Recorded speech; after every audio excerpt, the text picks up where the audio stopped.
Sir आपका सिर्फ B दिखाई दे रहा है। सॉरी, क्या आपका देख रहे हैं? बी दिखाई दे रहा है I am not able to P, मतलब क्या चीज दिखाई दे रहा है? Sir.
Bhupinder sir, will you start, sir? Okay, we can So, start now. welcome. I welcome all of you for today's session. So, Professor Bhupinder ji is going to take today's class. So, he is going to present and discuss interrelation between health and environment. So, obviously, we are thankful to Professor Bhupinder ji because out of his busy schedule, he accepted our invitation. So, on behalf of Regional Center Bhubaneswar, on behalf of IGNOU Bhubaneswar, School of Health Sciences, we welcome you, sir. I mean, we are really thankful to you. I mean, you have given time to us, and I hope our student will enjoy the class. Now, the session is handed over to sir. Sir, please. Thank you, sir. Thank you. Thank you very much. Good evening, everybody. So today we'll have discussed about interrelationship between health and environment, which comes under BHME 101. So as you know, the environment and health is closely related with each other. Both are having impact on one another. So when there is degradation in environment, it affects the health of the population. So until unless we learn about their relationship, it's difficult to find out or difficult to understand the process of disease and their relation with the environment. So one by one, we'll discuss about the environment and health and their interrelationship.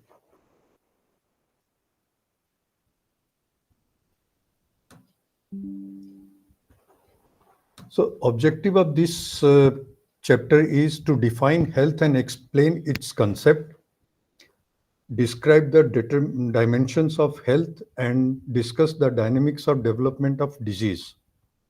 outline the determinants of health, explore the causation of disease, and trace the natural history of disease, enumerate and discuss the various environmental factors which affect human health, and also we'll study the and identify the effect affected population and the way of reducing the disease burden of the environmental risk. So these are the objective of this particular lesson. So first of all, we should know what is health. As per WHO, the World Health Organization, health is physical, mental, and social well-being, and not merely the absence of disease or infirmity. The definition characterizes an ideal state of human being and a state in which is almost never reached by any human in the world. The definition which has been described by WHO, that is physical, mental, and social well-being, and not merely the absence of disease and infirmity. It's a very broad, and it's very difficult to achieve this one.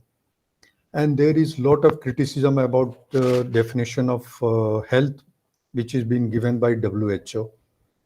So because of that, in 1984, WHO revised definition of health as the extent to which an individual or group is able to realize aspiration and satisfy need, and to change or cope with the environment. So this definition was given in 1984. That means health is to an extent where an individual or group is able to realize his aspirations and satisfy his need, and to change or cope with the environment. So this is the definition which is given in 1984. Now we'll talk about health. So what is health and what is the concept of health? So you know the definition of health. Now what is concept of health? The health has got different concept, which is biomedical concept, then ecological concept, psychological concept, and so we'll discuss one by one of these concepts. One is biomedical concept. By this biomedical concept, in this one, if it you can say that if there is absence of disease, then it's a biological or biomedical concept. It was felt that human body is machine and disease is outcome of the breakdown of the machine, and one of the doctor's job is to repair the machine so that it can come back to the normal condition. So this is biomedical concept. Next is ecological concept. Ecologists view health as a dynamic equilibrium between man and his environment and disease. There are three things: man, environment, and disease. When there is a equilibrium between these three factors, then it's a good health. When there is a maladjustment or disarrangement between these three factors, then the disease occurs. This is as per the ecological concept. Next is psychological concept. The advance in social science show that health is not only a biomedical phenomenon, but also a psychological concept, which influence social, psychological, cultural, economic, and political factors. So by this concept, it's not only the biomedical, but also the social, political, economical, cultural factors which influence the health. Next is a holistic concept. Holistic concept recognizes the strength of social, economical, political, environmental influence on the health, and also it spiritual things are also included in holistic concept. So it is a very broad concept when we talk about holistic concept. So these are the concept of health.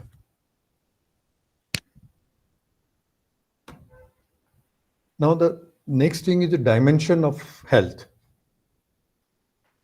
The health is multidimensional. As we know, it's a multidimensional and is interrelated, and each has its own nature. As you can see, it has different dimension and it has got all are having its own nature. There are many paths to wellness, such as spiritual, environmental, emotional, and physical. So one by one, we'll discuss about these dimensions of health. First is physical dimension. The physical well-being can refer to any of the aspects that are needed to keep your body in top condition. Consuming a healthy diet, getting adequate amount of exercise to build cardiovascular system, endurance, flexibility. These are all physical dimension. That means you will have to eat good food, have to go for exercise to build your cardiovascular system and endurance and flexibility. So all these things comes under physical dimension. Next is intellectual dimension. Finding a way to engage in a creative and stimulative activity is also very important for the intellectual development of a person. So if person is not intellectually developed, then also his health will be not up to the mark or not perfect, will not be perfect. So intellectual dimension is also very important. Next, we will talk about emotional dimension. Emotional well-being focus on ensuring that you are attentive to your feeling, thought, and behaviors. That means your thought, feeling, behaviors are also very important for your good health. If your thought or your feeling is not taken care of, then it will have a negative effect on your health. Next, as I talked about spiritual dimension, the spiritual health refer to something that is transcends psychology and physiology. This is the combination of both this psychology and physiology. And spiritual wellness involves discovering a set of beliefs and values that brings purpose to your life. So spiritually also, if the person is having spiritual well-being, then also his health will be good, or he will have a good health. Next is social dimension. Social wellness refer to your ability to interact with the people. As you know, human beings are a social animal. So until and unless you have a good relationship with your neighbors, with your family members in the society, then you will not have a good health, because to express yourself, you need social interaction. So this is a social dimension of the health. Now, next is occupational dimension. As you know, occupation is very important. Most of the time or most part of your day we spend at the occupation or at our job. If your job is not as per your liking, or you are not satisfied in your job, or there is no harmony at the workplace between the co-workers, then also it will have a detrimental effect on the health of a person. So occupational dimension is very important. If job is as per your liking, there is free communication at the job. You can talk with your co-workers, with your superior. You can open up freely. You can put up your difficulties with your superiors. Then you will have a good occupational environment, and you will not suffer from any disease.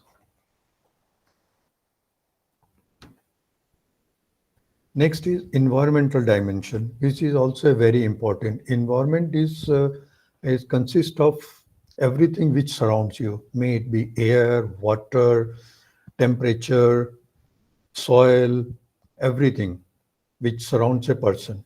So if the environment is not good, like if your house is not in the proper order, or air is polluted, there is lot of noise, then also it will have a bad effect on the health of a person.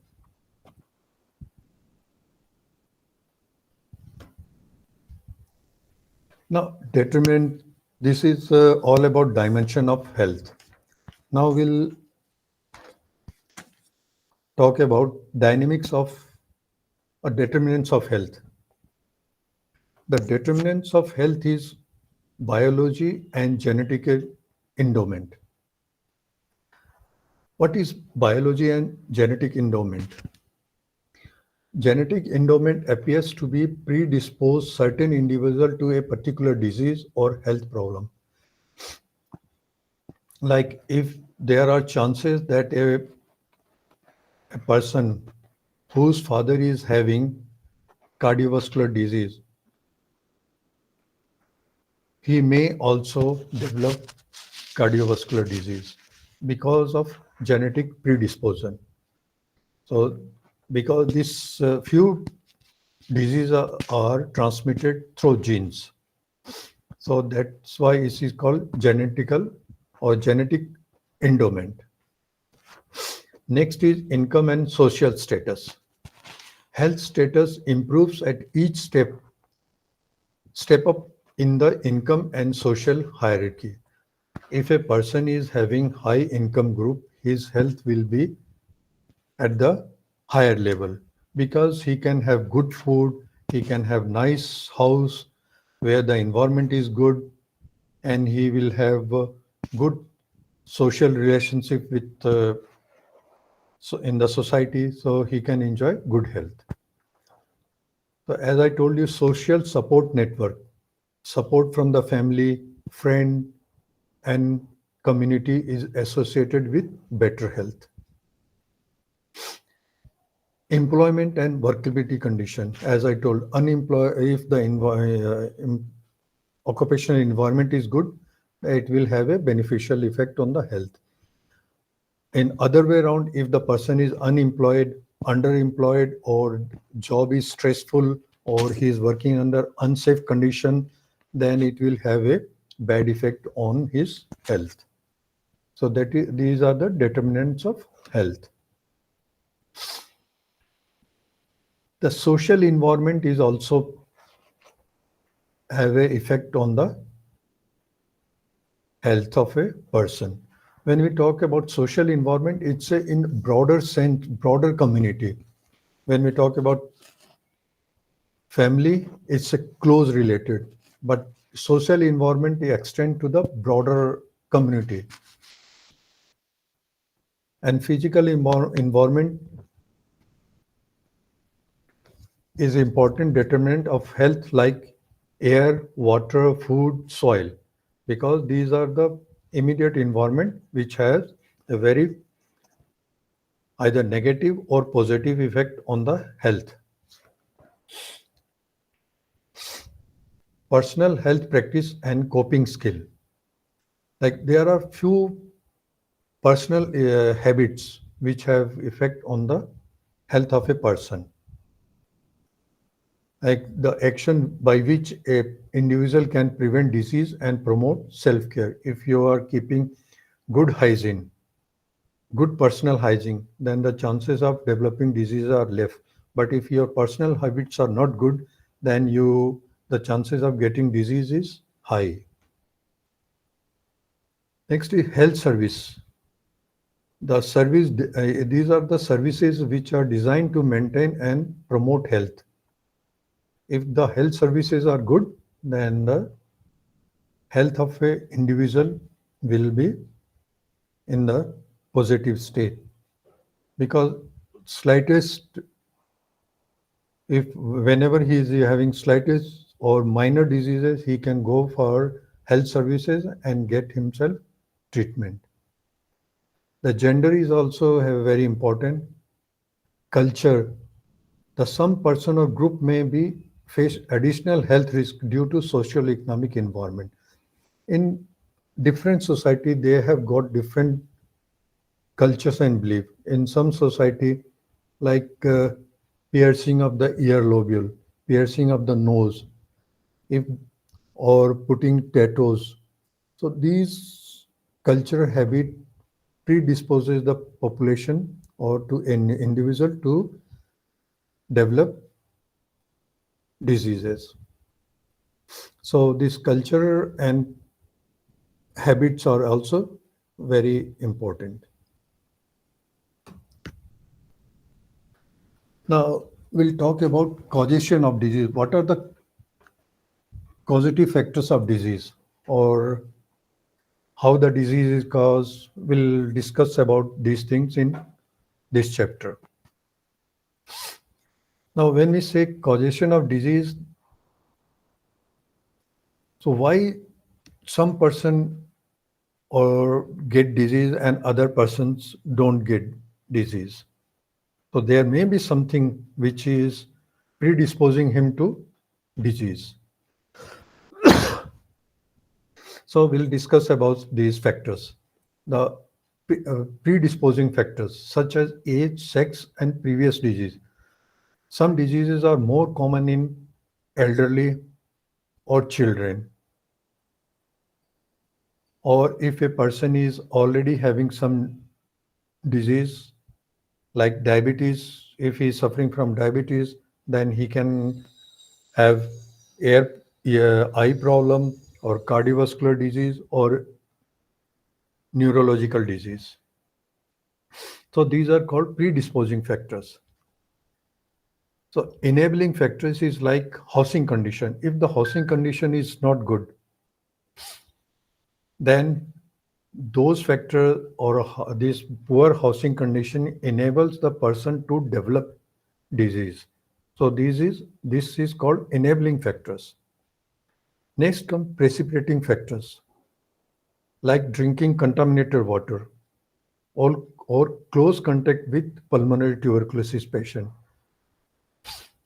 Suppose in a family there are 4 persons and one is having tuberculosis or TB. Because other 3 persons are in staying in close proximity of the patient, then the chances of their developing disease is very high. So next is reinforcing factor. Reinforcing factor is like, I will give an example, like in family, if there are 4 persons and one is having tuberculosis, the other three are more prone to develop tuberculosis because their proximity with the TB patient. But suppose out of these three, one is malnourished, that he is not taking proper food, then his chances of getting tuberculosis is more. That is called reinforcing factor. I think you can very well imagine this situation. So what are predisposing factor, enabling factor, precipitating factor, reinforcing factor, and risk factor?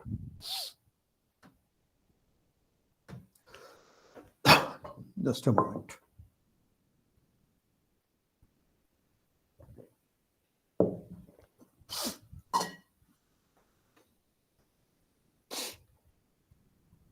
Now we'll talk about epidemiological triad. In all communicable disease, the epidemiological triad is very important to understand the disease and how to prevent it. In any communicable disease, this model is very important. Communicable disease means the disease which travels from one person to another, like diarrhea. Diarrhea is communicable disease. Tuberculosis is communicable disease. So in all communicable, cholera is communicable disease. So all communicable disease, this epidemiological triad is very important, by which you can understand how the disease is transmitted and how we can prevent the transmission of disease in the population. So in this triad, or triangle, there are three angles or three apex. One is host, another is agent, and next is environment.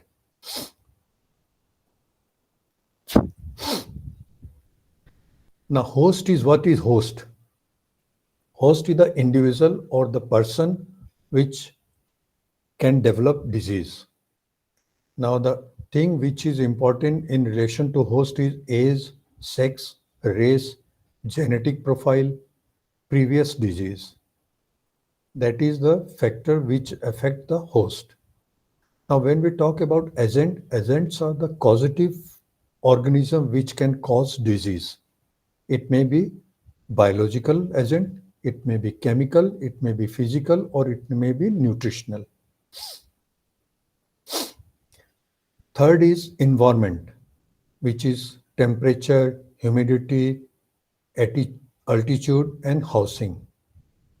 So these are the three things: agent, host, and environment. And at the middle of the triangle, in the middle of the triangle is the time. The time, how much time it will take to develop disease, or how much time the agent will take to enter into host. So the time factor is also there. And to break the cycle of the disease, you have to either break or obstruct any of these three sides of a triangle.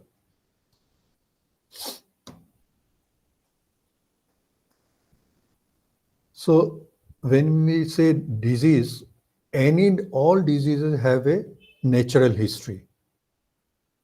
What is the natural history? Suppose a healthy person is perfectly all right.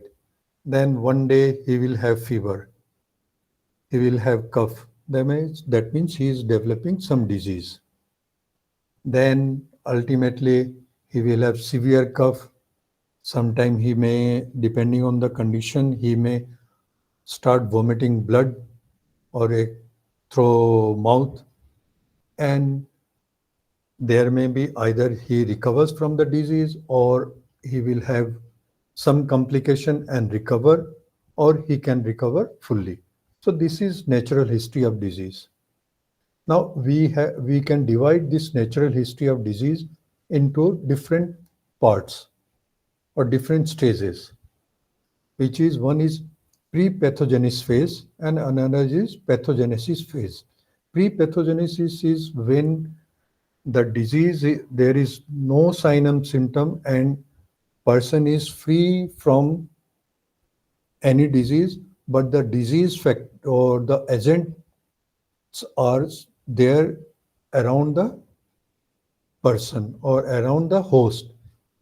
He is being surrounded by the agents like maybe bacteria, maybe virus, maybe other chemicals or toxins. So this is pre-pathogenesis phase. The next comes the pathogenesis phase, when the agents enter into the body of the host, then the pathogenesis stage starts. But this pathogenesis stage is also divided into two. One is pre-symptomatic stage and second is clinical stage. Pre-symptomatic stage is when disease has or the agent or bacteria has entered into the body of the host, but there is no sign and symptom. Why there is no sign and symptom? Because bacteria takes time to multiply inside the body and produce symptoms.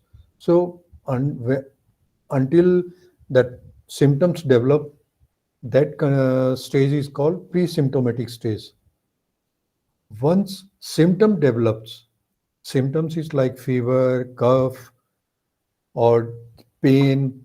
These are symptoms. So once symptoms develop, then we call it clinical stage.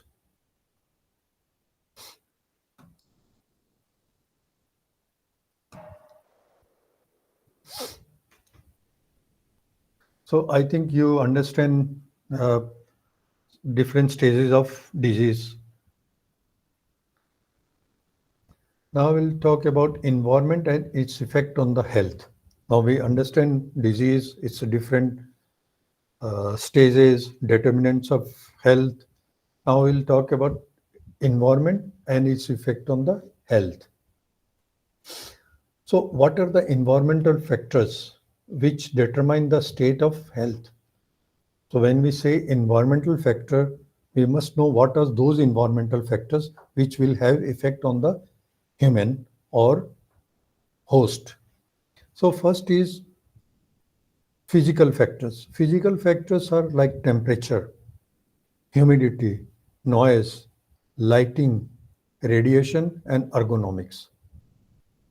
Suppose in summer the temperature is very high, so you are predisposed to certain diseases like heat stress in summer. When there is a more humidity, you are prone to develop respiratory diseases. When there is more noise, you are prone to develop ENT disease or disease related to ear. So these are physical factors which have effect on the human. Next is chemical factors. Chemical factors are pollutant, that is air pollution, water pollution, any chemical factors can cause pollution. Allergen, chemicals, drug, tobacco, food additives. The additive which is added into food, like packed food, they contain additive. These additive are having a detrimental effect on the health. Psychological factor like stress, occupational, income, relationship with fellow worker, friends and relative. These are psychological factors which also have effect on the health of a individual. The biological factors, as I told you, biological factors are virus, bacteria, parasite. So these will also they affect the health of a individuals. The accidental factors are also very important. That when we say accidental factor, they are hazards which are there at the workplace or maybe at home. The emotional tension, social pressure, influence of alcohol or drugs. So these are the different environmental factors which altogether, if altogether affect the status of the health of an individual. Now we'll talk of components of natural environment. When we say environment, they have different components. So one by one, we'll talk about those components. So first we'll talk about the components of natural environment. So what is the components of natural environment? As I told you, it's air temperature, ultraviolet radiation, air quality. Here we'll talk about outdoor air quality. Then climate changes and its effect on the health, food safety and water quality, vector population. When we say vector population, vectors are the medium by which the disease causing organism travel from one person to another. Like malaria is caused by mosquito bite, but mosquitoes are vector. Actual organism is Plasmodium vivax, malariae, or falciparum. So mosquito is vector.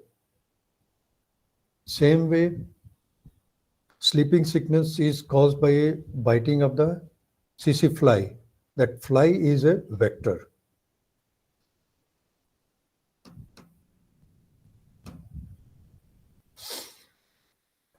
Now, first we talk about natural environment. Next is built environment. But what is built environment? The environment which is there inside the house or the place where you live. That we call built environment. In the built environment, what are the things which will have effect on the health? It is the indoor air quality. Then walkability. Walkability is the space where you can walk in and around the house. Then the green space. Green space means how much greenery is there around your house where you go for walking. The noise in and around the housing. The overcrowding in housing. Overcrowding in housing is very important. Suppose in small house, if more number of people are staying, then the chances of developing diseases is more. The housing condition. If the housing condition is not good, like broken floor, leaking water pipeline, leaking gas line, so these will have a bad effect on the health of the individuals, those who are staying in the house. Now, in this, we talk about the indoor air quality. So, what are the factors which affect the indoor air quality? Here, we'll talk about the pollutant which is there in the indoor air and its effect on the health. Like if the person is smoking inside the house, if there is more carbon monoxide in the house or the nitrous oxide or other chemical. So from where this nitro carbon monoxide will come? If the stove which we are burning in the house is burning in less amount of oxygen, then it will produce carbon monoxide. Or if there is a lot of paint inside the house, it will emit volatile compounds. Or if the floor is cleaned by formal glutamate or other chemicals or pesticides are being used in the house, then it will cause effect on the health of individuals. So these are environmental pollutants. Next is respirable particles like asbestos. Or asbestos is very dangerous for the lungs. If there is asbestos or asbestos fiber in the house, it will cause disease of the lung.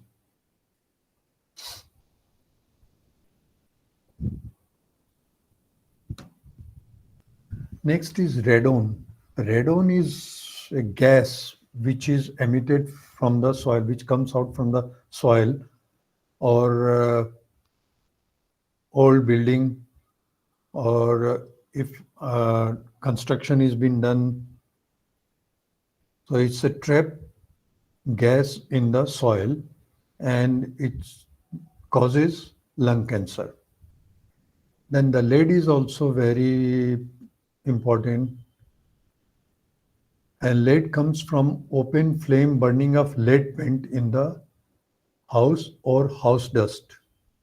If lead paints are burned in the house, then the lead particle will be there in the indoor end, and it will cause nerve disorder, anemia, damage to kidney, or there may be growth retardation. Means children it will cause growth retardation. Now, biological organism and other organism pollutions.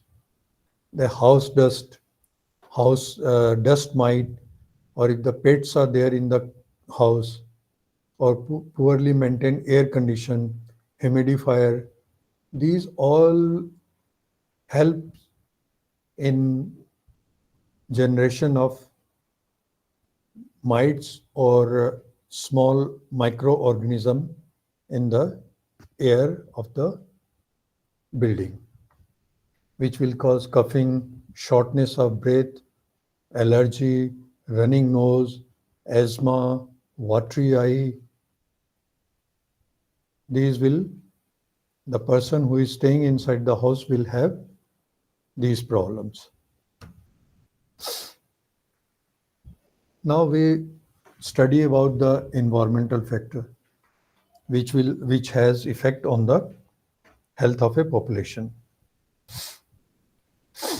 Now we'll talk about waste and also its impact on the human health. So any substance which is of our not our use is waste. It may be solid waste, it may be hazardous waste, it may nowadays e-wastes are very common, then healthcare waste. So these are the four categories, broad category under which the wastes are divided: solid waste, hazardous waste, e-waste, and healthcare waste.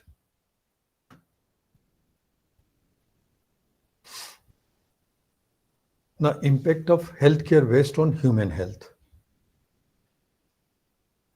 So, what is the impact of healthcare waste on human health?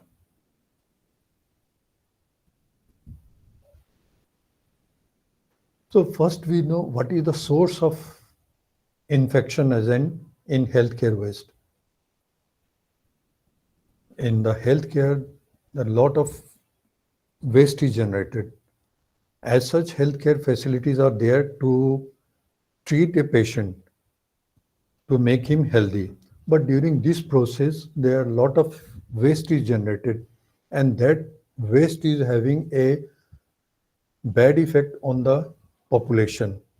It may, when you say population, it may be the person who is working in the healthcare facility, or person staying surrounding the healthcare facility, or population at large, or the people, those who are staying away from the healthcare facility, they may also have bad effect because of this healthcare waste.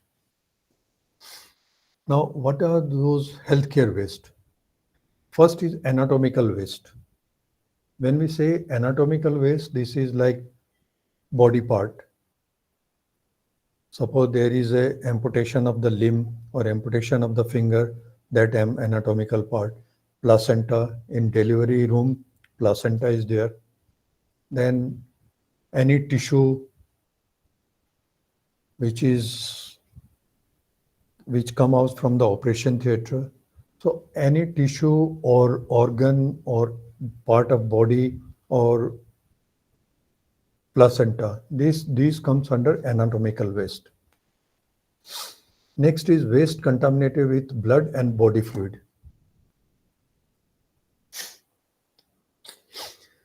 Any waste which comes out from the healthcare facilities, if it's soaked with blood or body fluid, they are hazardous and infectious. So it need to be properly treated. Next is chemical liquid waste. From where chemical comes? Chemical comes from floor cleaning or pharmaceutical product or any other chemicals used in different part of the healthcare facility. It may be laboratory, it may be radiology section. So this waste along with the storm water or along with the cleaning water comes into the drain, and it affects the population. Next is contaminated recyclable waste. When we say recyclable waste, it's like catheter, IV set, syringe, rubber gloves. They are all recyclable waste, and these are mostly contaminated with body fluid or blood. Microbiological and biotechnical waste. Microbiological in the lab, the media where the bacteria are grown, or where the biotechnical waste, any product or any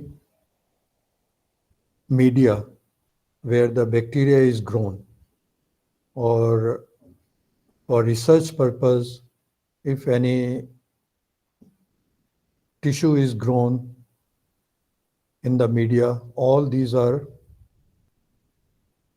waste contains may contain infectious waste which have a detrimental effect on the health of a person. Next is sharp waste. Sharp waste like scalpel, needle, broken glass pieces, blades. These are sharp, and if contaminated with blood, they are source of infection or great source of infection to general population. As I told you, contaminated broken glass while metallic body in plants. They are also source of infections.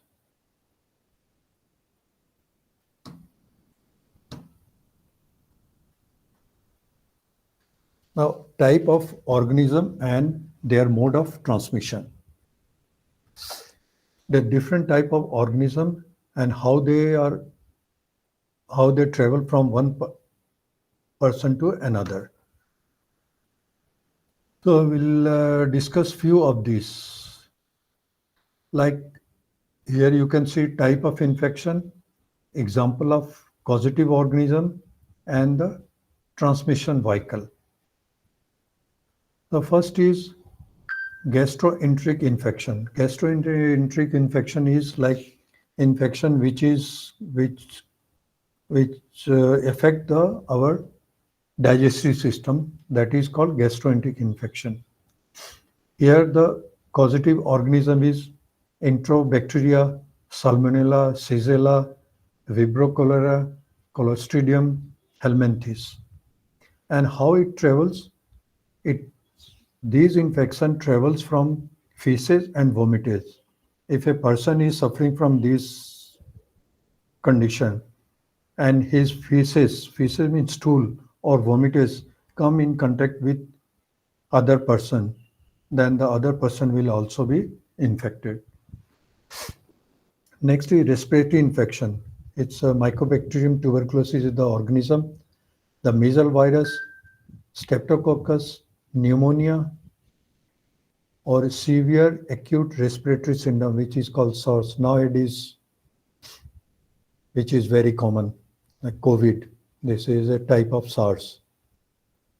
And how it travels? It travels by inhalation of secretion or saliva. If a person suffering from this condition, he coughs or his saliva comes in contact with the healthy person will also develop this condition. Ocular infection is the infection of the eye, which is the causative organism herpes virus, and eye secretion is the transmission vehicle. So these are the things which you can learn from the book. There are different like skin infection, anthrax, meningitis. In meningitis, causative organism is Neisseria meningitis, and it travel by cerebrospinal fluid, the fluid which is there in the spinal cord. The AIDS is causative organism, human immunodeficiency virus, HIV virus, and it transmission is through blood, sexual contact, or body fluid.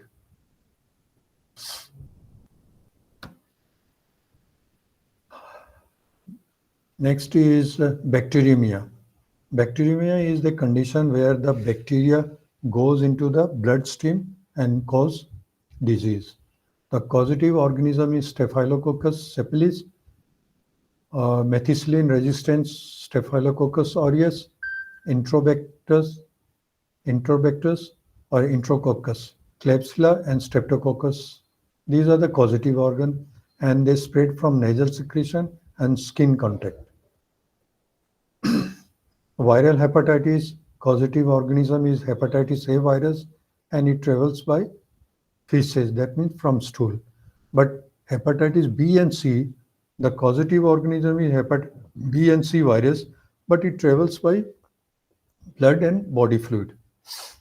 Avian influenza, that influenza which is caused by birds. which is the virus is H, HSN virus, and it travels by blood or feces or bird droppings, bird feces. So these are the different organism, their causative organism, and how they transmit or how they travel. So what is the mode of transmission of infection from infectious waste? Suppose a waste which is generated into healthcare facilities. From that waste, how the disease will come to the individual. So what is mode of infection? It will be through puncture, abrasion, or cut in the skin. So suppose there is cut on the skin, or there is loss of skin surface, or there is puncture due to needle or syringe or scalpel, then the infection may come to the host. That means this is one mode of transmission. Next is through mucous membrane. Mucous membrane is from the mouth or nose, which come in direct contact with the causative organism. Now come inhalation. A few diseases they travel by droplet infection, and if those droplets or contaminated droplets from the infected person is inhaled by a healthy person, then the healthy person will also suffer from that disease. The ingestion is when you take something orally. Like if you take contaminated water contaminated with Vibrio cholerae or Salmonella bacteria, and if you take that food or water, then the person will develop those diseases, either cholera or typhoid fever, depending on the type of agents present in the food. Next is vector. So different vectors produce a different type of disease, like mosquito produce malaria, TC fly produce sleeping sickness.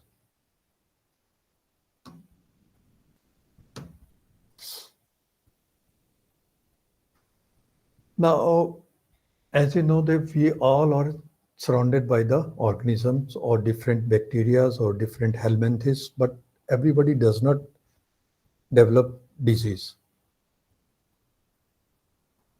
So, what are the chances of infection? Why will say he is more susceptible, or when we say a person is more exposed, is having more chances of develop disease? What are the factors which give or more chance the person to develop disease?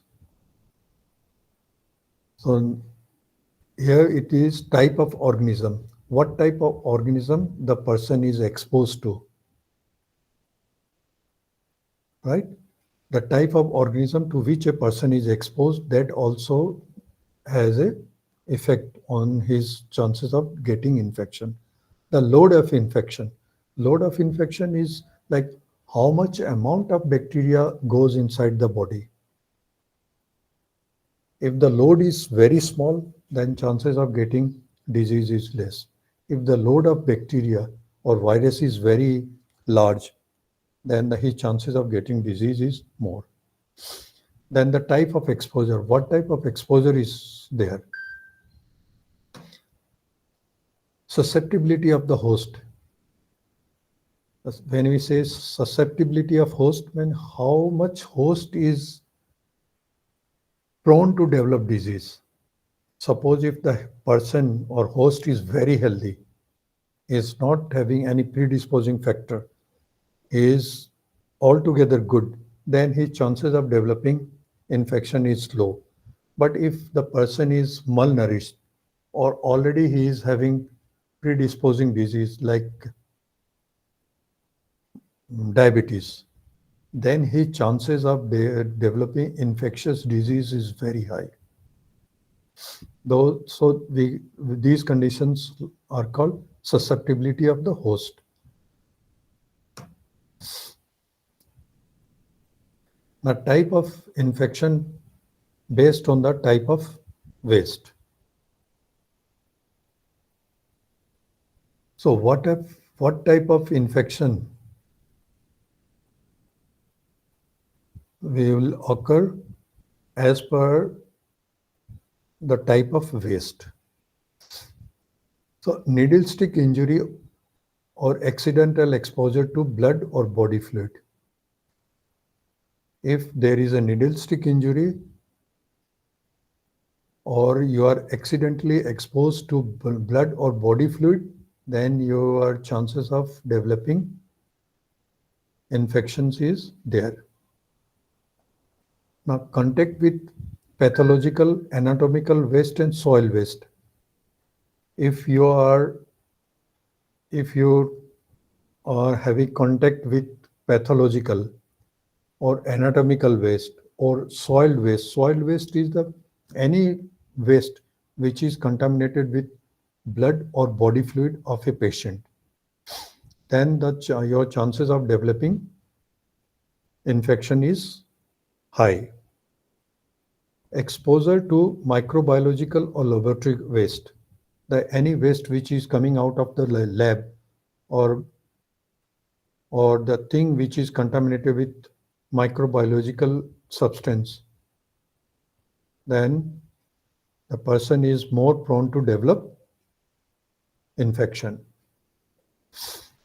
The infection from wastewater, as you know, wastewater is all contaminated with different type of either chemical or biological substances. So if wastewater is contaminating your food or your drinking water, then there is great chance that the person who consume those contaminated food develops disease. Infection from treatment facilities. At healthcare facility or healthcare waste treatment facilities where the waste is treated, at that facilities, if a person is working or you are in close proximity of that treatment facility, then the chances of developing infection is very high because you are prone to those infections or contaminants which is there at the healthcare waste treatment facilities.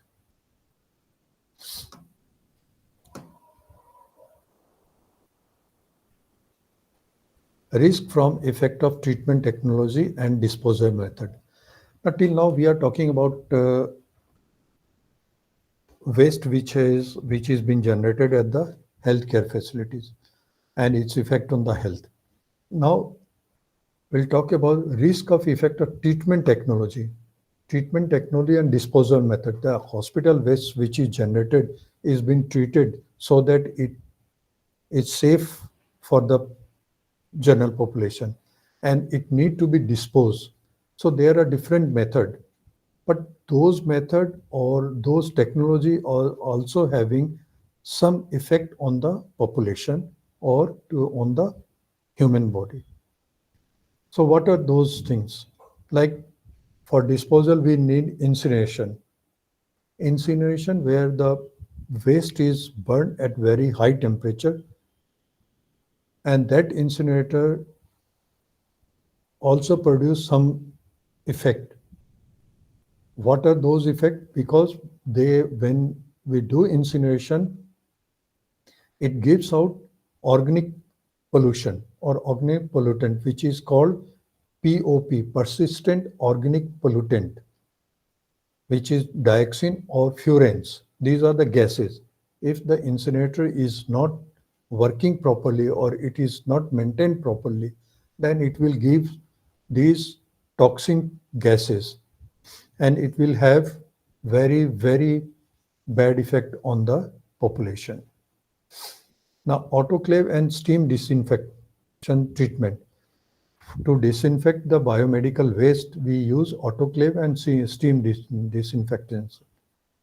And these treatment facility also causes effect on the population because during steam inhalation or steam generation, autoclaving, the waste which is or wastewater which is generated will contain heavy metal or some of the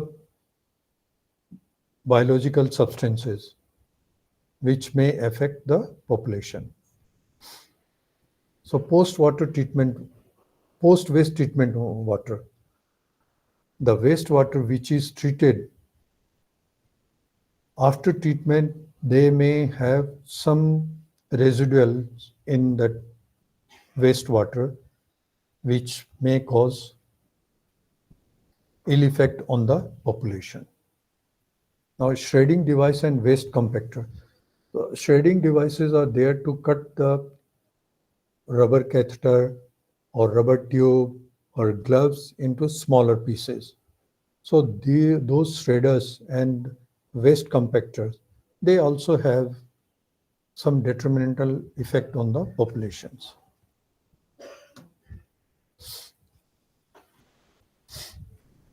Now, physical injuries. Physical injuries, what are physical injuries? As I told you, it's a needle stick injury. It is injury due to scalpel, but most common is needle stick injury. And what are the factors which causes needle stick injury? Needle stick injuries are injury which is caused by the needles. Needles are there for when you give injection. So the needles are there along with the syringe. So when injury occur, when you do recapping, recapping is you are reapplying the cap over the needle. Once you remove the cap from the needle, after giving injection, the needle should be destroyed. But some healthcare worker, what they do try to do the recapping. And during this recapping, they get needle stick injury. The second is struck by colleague. Suppose there are two, three healthcare workers, one is giving injection, another is doing some other activities nearby, and suddenly that person turns and in his hand, one syringe in there, and suddenly that needle is stuck in other person's body. It's struck by colleague. Then disassembling devices.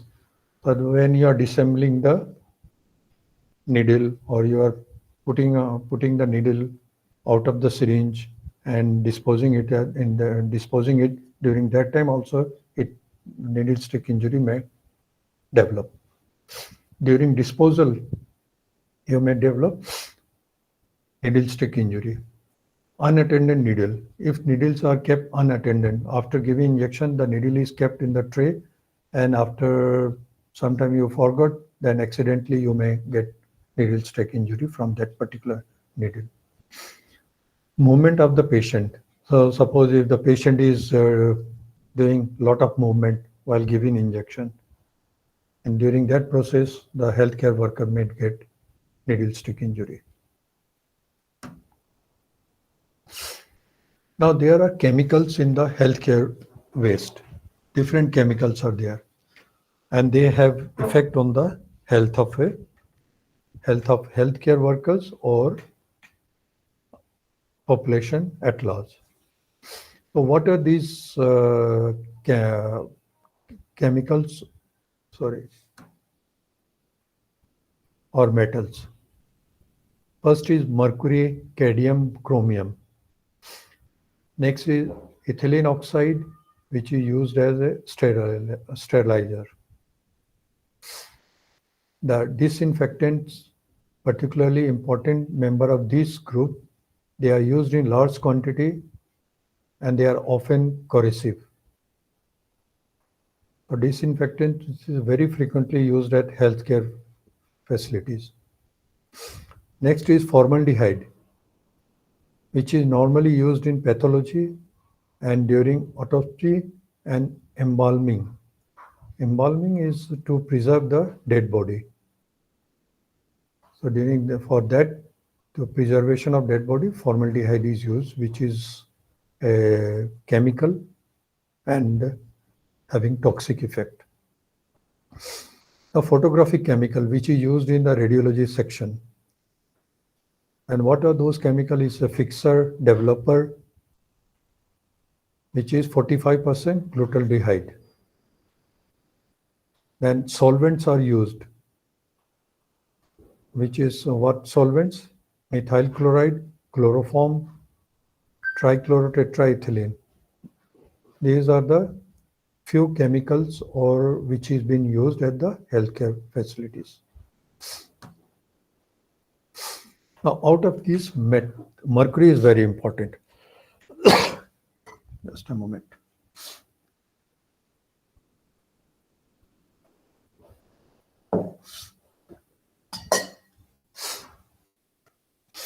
The mercury is where mercury is used in healthcare.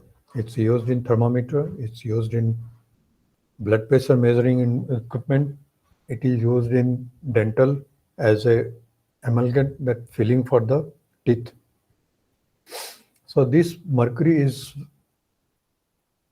widely used in healthcare facility.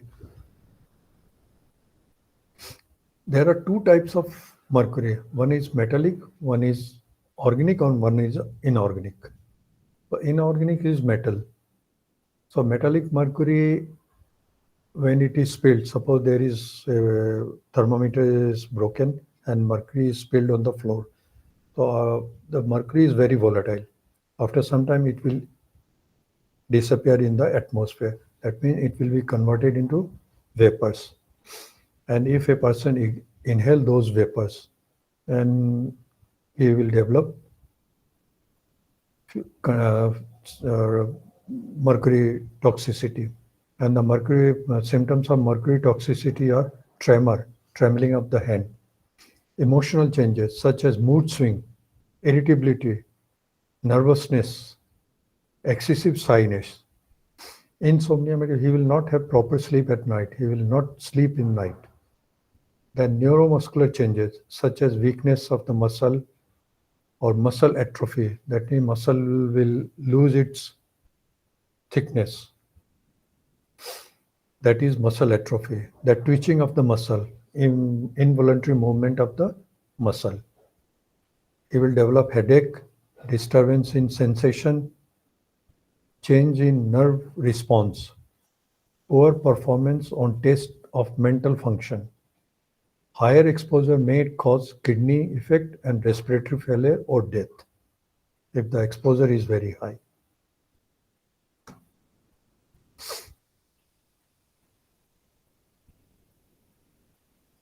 A possible symptom of organic mercury. Organic mercury is methyl mercury. What are the symptoms? It's loss of the peripheral vision. Peripheral vision means when we say we can see the middle part, we can see the surrounding. If you are looking straight, you can see the very broad area. But in case of methyl mercury poisoning, the surrounding will not be visible. You can see only in narrow field of vision. The surrounding things which is left or right or left of your eyes, you will not be able to see those things. That is called loss of peripheral vision. Pin and needle feeling. That means you will feel pins and needles in your hand, feet, around your mouth. Lack of coordination of movement. That means the coordinated movement will not be there. There will lack of coordination movement. Like if you say you this movement is called coordinated movement. That means by closing the eye, still you can join your finger. But in case of mercury poisoning, this coordinated movement will not be there. You will not be able to join. The finger will go that way. The impairment of speech, hearing, walking, He will have hearing loss, he will have impairment of speech, the walking also will not be in the straight line, he will walk here and there, and he will develop muscle weakness. So these are due to organic mercury poisoning.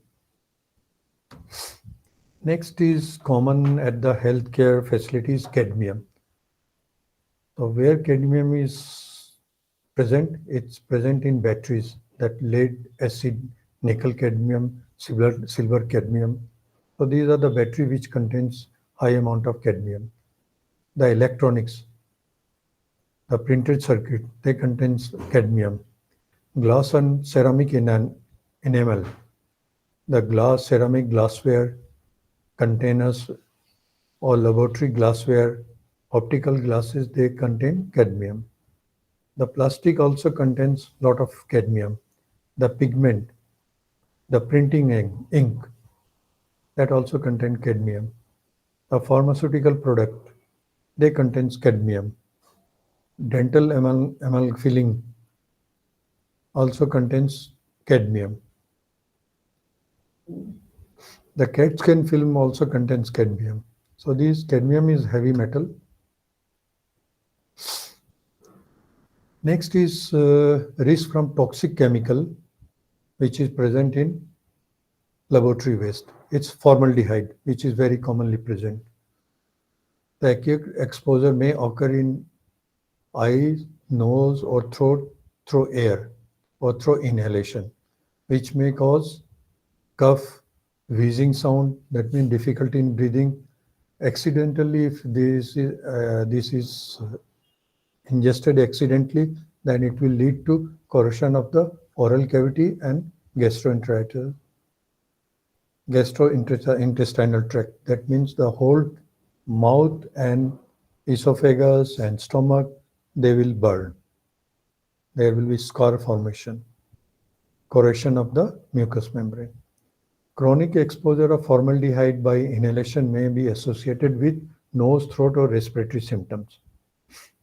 It may be a probable carcinogen, that means may develop cancer. Minimize the volume of waste generated by eliminating any unnecessary dilution. That means use it minimally. When it is most required, then only use. So requirement should be very minimum. And do not mix with any other waste stream. That means formaldehyde should not be mixed with any other waste stream. Next is glutaldehyde. This is also very widely used in healthcare facility. And what does glutaldehyde do? It can fix with the protein or nitrogen, ammonia, amines, and other thing which is there in the protein. That means suppose if glutaldehyde comes in contact with microorganism, then the protein present in the microorganism, that glutaldehyde will get fixed into the protein of the DNA, and it will alter the DNA structure of the organism. So what will it cause? It will cause throat and lung irritation, asthma and difficulty in breathing, contact or allergic dermatitis. That means the body part where glutaldehyde come in contact, will there will be dermatitis or inflammation of the skin. Nasal irritation. There will be lot of nasal irritation if you inhale glutaldehyde. Sneezing, wheezing, burning eye, and conjunctivitis. Conjunctivitis, redness of the eye with watering. Next is precaution, safety, and action plan. So what are the precaution or safety plan you should take to minimize the exposure of these chemicals? You need to take following steps. Identify all exposure location. and minimize the number of person which are there in that area where glutaldehyde is there.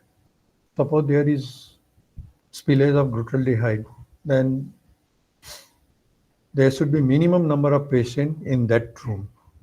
The person which is required to clean the area should be there with proper gears, all safety gears. The person should go into the room with all the safety gears, starting from goggles, mask, apron, gloves, safety shoes, so that exposure to glutaldehyde is minimum. And the room should have if there is spillage, then room should have proper ventilation or minimum 10 air exchange rate per hour.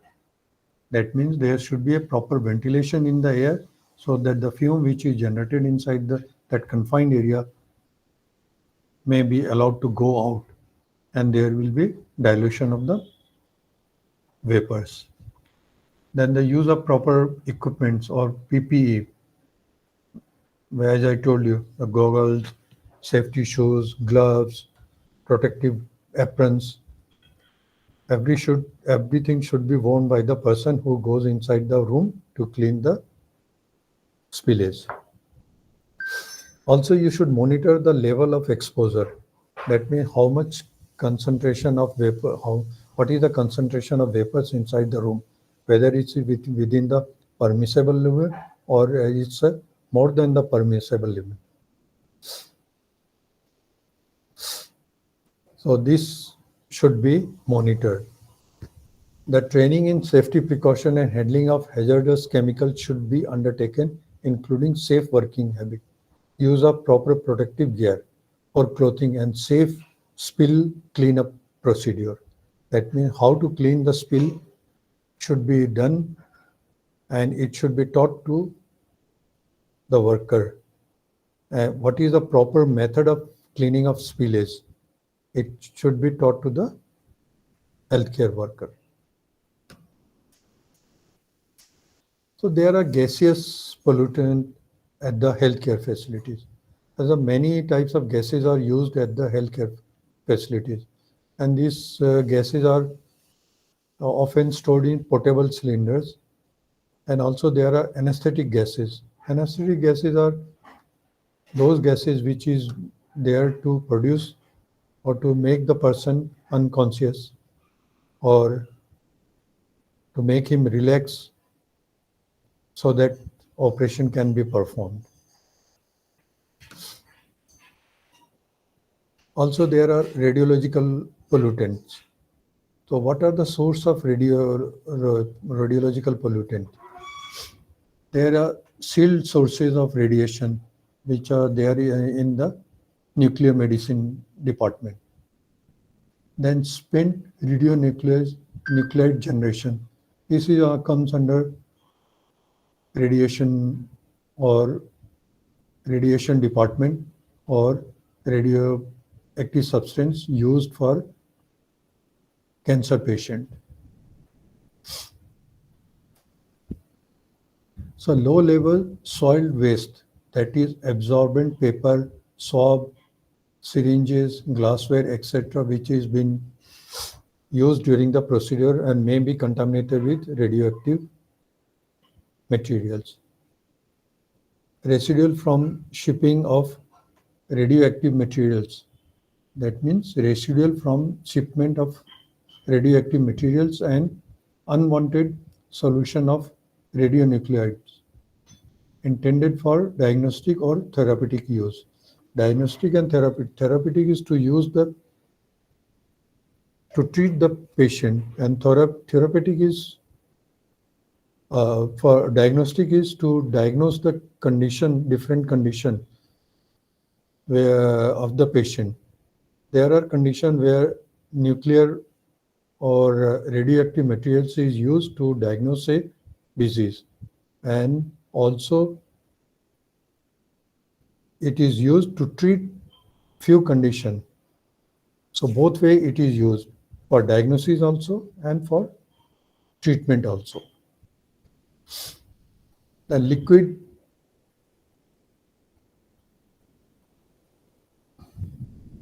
residual used in radioimmunoassay and contaminated pump oil.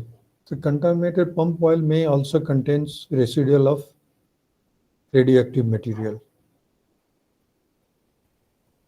So waste from spills and from decontamination of radioactive spills. Suppose there is spillage and it's been decontaminated, but the process by which it is decontaminated, the material by which it's decontaminated is also radioactive. And if the person come in contact with those substances, he will have effect on the health. Excreta from the patient which has treated with the radioactive nuclides. Suppose this person is treated with radioactive substance, his feces or body fluid may contain some amount of radiation or radioactive substance. If those come in contact with healthy person, then the person will also have effect of radiation. So these are different source of radiological pollution in the healthcare.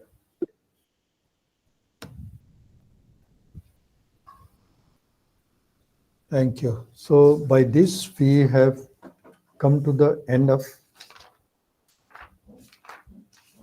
this chapter BHME 101, which we interrelationship between health and environment.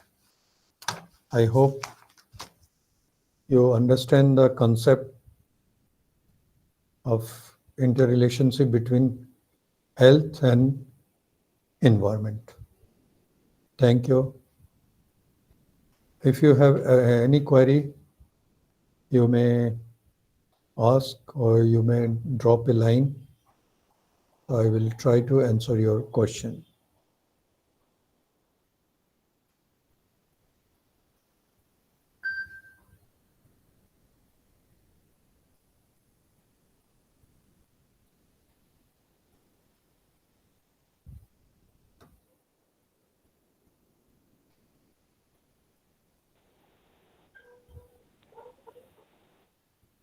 Hello Hello, sir, good evening. good evening. Sir, आपने जो topic हमें पढ़ाया है आज कि Hmm. Inter relationship between health and environment. Hmm. Sir, may I know this कि जो if environment is infected या अफेक्टेड या नॉट गुड, तो हेल्थ का उस पर बहुत बड़ा इफेक्ट पड़ता है। तो सर, हमें हेल्थ का ध्यान रखना चाहिए, ज़्यादा बेटर है, या फिर एनवायरनमेंट का? अगर हम एनवायरनमेंट का ध्यान रखेंगे तो हमारा हेल्थ ड्रॉप हो जाएगा, हेल्थ का ध्यान रखेंगे तो एनवायरनमेंट है। अब But एनवायरनमेंट सर अपने हाथ में नहीं है ना सर। environment हमारे हाथ में है. Nowadays, when we talk about environment, we are concerned how to minimize the in this pollution. pollution. Right. There are a lot of steps which has been taken to minimize the pollution because so many things or so many diseases which are due to the pollution, right sir. which is we may not understand now. Like air pollution is there. Yes sir, right. Previously, it was thought that air pollution only caused lung diseases, जी। right?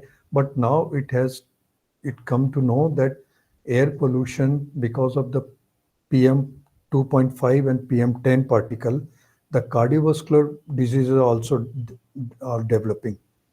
Atherosclerosis of the arteries are also due to right the sir. this air pollution. Right. And because of the atherosclerosis, the chances of heart attack has increased. Right sir. So it's all when you are sir, staying in. Yes, tell me. yes sir, I am staying in Delhi. It is okay that we know what is the interrelationship between health and environment, but Yes. government to make some policy, then other can also think about of that कि we are Definitely. making bad things for our environment, even health also. Sir Yes. अगर हम BMW का course CSCW हम course कर रहे हैं, it is okay कि हमें पता है कि क्या गलत है क्या सही है, बट Mhm. हमें ऐसे कुछ पॉलिसी अप्लाई करनी चाहिए, ऐसा कुछ नाटक करना चाहिए, या फिर पेपरों में निकालना चाहिए, ऐसा कुछ होना चाहिए गवर्नमेंट को, ताकि ये पूरी पॉपुलेशन को अवेयरनेस हो जाए, और वो भी फ्री ऑफ कॉस्ट, ताकि Yes. वो लोगों को पता लगे कि ये गलत हो रहा है। हमें जैसे पेड़ लगाना है, स्कूल में Mhm. कंपलसरी कर दो कि पर ईयर हमें एक पेड़ हर बच्चे को लगाना है, तो हम अच्छे मार्क्स देंगे। ऐसा Mhm. कुछ पॉलिसी आए तो उससे बहुत फायदा है। जैसे कि BMW के लिए मैं sir I am also working in Sanjay Gandhi hospital, Mangolpuri, Delhi. अच्छा अच्छा। तो Good. सर मैं अभी एक सेक्रेटरीट दिल्ली सचिवालय से राउंड हुआ था, तो Mhm. उन्होंने बोला कि हम ऐसे क्या करें ब्रदर बताओ, कि जिससे Mhm. हम तो पता है कि हेल्थ के बारे में सही और गलत क्या है, बट लोगों को पता नहीं है ना, लोग कहीं पर भी कोई सा भी वेस्ट प्रोडक्ट कहीं भी डाल देते हैं, खाने पीना कुछ भी। Yes. अब उनको Yes. अवेयर करने के लिए मैं हॉस्पिटल में या फिर कोई ऐसी सेमिनार में, या फिर ऐसे कोई टीवी के जैसे क्या बोलते हैं अटैचमेंट में निकालना चाहिए कि ये सब बायोमेडिकल वेस्ट के लिए ऐसा करना चाहिए, सेग्रेगेशन सेपरेट ऐसा करना चाहिए सर, Yes. ये नहीं सर। सो Yes. मैं जानना चाह रहा हूँ सर, ऐसा कुछ हो तो उससे बहुत बड़ा हमें फायदा मिलेगा No, हमको, no, सबको। नहीं, जब तक ले अवेयरनेस नहीं आएगी, राइट सर। इसका कोई मैंने नहीं है। हाँ। जनरल पॉपुलेशन जब तक ले इन लार्ज ये चीज़ के बारे में नहीं समझे और इसको इम्प्लीमेंट ना करे, हम्म। तो इंडिविजुअल के लिए तो ये बहुत मुश्किल है, बट स्टिल अपने हम्म। लेवल में जो भी कर सकते हैं we should do it. Right sir. Even in hospitals, हाँ if you हाँ। can make aware two persons ठीक the ठीक। importance हाँ of सर, उनको अगर अपना biomedical waste, हॉस्पिटल में बताएंगे तो घर जाके उस चीज फॉलो करेंगे, वो वही किसी और को वही चीज़ है, बताएंगे। वही चीज़ है। हम्म। स्टार्टिंग तो एक से ही होगी, राइट सर। तब जाके ये आगे बढ़ेगा। Right sir. मैंने तो ये देखा है इन हॉस्पिटल्स, हम्म। बहुत लोगों को ये नहीं पता है कि ये बायोमेडिकल वेस्ट को सेग्रीगेट क्यों करना है। सही बात है सर। ठीक है, डिस्पोजेबल की बात तो उनको पता ही नहीं है कि ये कैसे डिस्पोज होता है एंड क्या क्या इसमें डिस्पोजल कैसे होता है। उनको तो सेग्रीगेशन का ही वो एक्शन सर नहीं पता है। इवन एजुकेटेड लोग इवन आल्सो कहीं भी स्पिट कर देते हैं, वो लोग एजुकेटेड लोग। Yes yes. अगर उनसे आप अगर हम बोलेंगे नहीं ये गलत है, आप यहाँ थूको या खाकुड़ डालो, तो उल्टा झगड़ा करते हैं गवर्नमेंट हॉस्पिटल में, तुम्हारा काम तो ये है, ये थोड़ा है, दवाई तो प्रॉपर लगाती नहीं, मतलब उनको सजेस्ट करना भी गलत है आज समय में। नहीं, वही होता है ना, उनको एक तो है उनको अवेयर करवाना, यानी डायरेक्ट अगर जाके हम कहें तुमने क्यों थूका यहाँ पे, हम्म। वो भी उनको हर्ट करेगा। अगर यही कहा जाए भाई साहब आपने ये जो थूका है, हाँ इससे वो गलत देखिए है। ये प्रॉब्लम हो सकता है, हम्म। यहाँ थूकना इस तरह से गलत है। हम्म। मैं आपसे रिक्वेस्ट करता हूँ कि आगे से आप ऐसा मत कीजिए, राइट सर। नहीं सर, तब मेरा तो शायद वो बस समझे। सर आपको लेकिन एक मिनट लेने का कारण यही था सर आपसे, कि बस थोड़ा सा अवेयरनेस आ जाए पॉपुलेशन में, तो अपन इस BMW या बायोमेडिकल वेस्ट सेग्रीगेशन में आगे बढ़ सकते हैं, हम्म, तो कुछ थोड़ा सुधार हो नहीं, सकता है सर। इसका तो यह है कि सबसे पहले जितने भी हेल्थ केयर फैसिलिटीज हैं, राइट। मैं दिल्ली का बात, दिल्ली में काफ़ी कुछ हो रहा है। हाँ सर, दिल्ली में सर पहले BMW को काफ़ी काफी अच्छा, BMW सेग्रीगेशन BMW अच्छा है। काफ़ी कुछ हो रहा है, हम्म। लेकिन जो रिमोट एरिया में है अभी भी हम्म। बायोमेडिकल वेस्ट बिल्कुल सर, गांव के जो एरिया ना, रूरल एरिया, वहां पर अभी भी नहीं नहीं है। हो रहा दिल्ली में तो ठीक है, दिल्ली में बहुत है। एडवांस लेवल पे हाँ, है, दिल्ली का अलग से बीइंग ए कमेटी है, कैपिटल, अलग से स्टाफ है। सब कुछ है यहाँ पे, हम्म। फैसिलिटीज है, लेकिन दूसरी जगह में इसकी अभी भी वेरी प्रिमिटिव स्टेज पे है। Right sir. तो अगर ठीक है कभी जाते हैं कहीं पे, हम कहीं देखते हैं तो उनको बता सकते हैं कि अगर इसको इस तरीके से किया जाए हम्म। और ऐसा आप कर सकते हैं। Right sir. सिंपली अगर सपोज बायोमेडिकल वेस्ट को म्यूनिसिपैलिटी वेस्ट के साथ में मिक्स ना करें, राइट। दैट ऑल्सो एक ग्रेट स्टेप। क्योंकि बायोमेडिकल वेस्ट को अगर म्यूनिसिपैलिटी वेस्ट के साथ में मिक्स करते हैं तो you hmm. Are exposing large population to the hazards.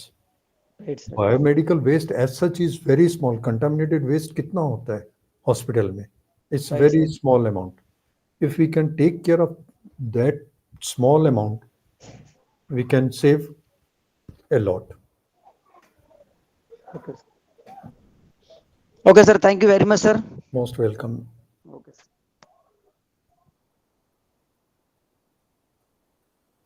Anybody, और किसी को अगर कुछ पूछना हो तो okay then. Thank you. Thank you very much.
ਚਾਹ ਤੇ ਪੀਤੀ ਸੀ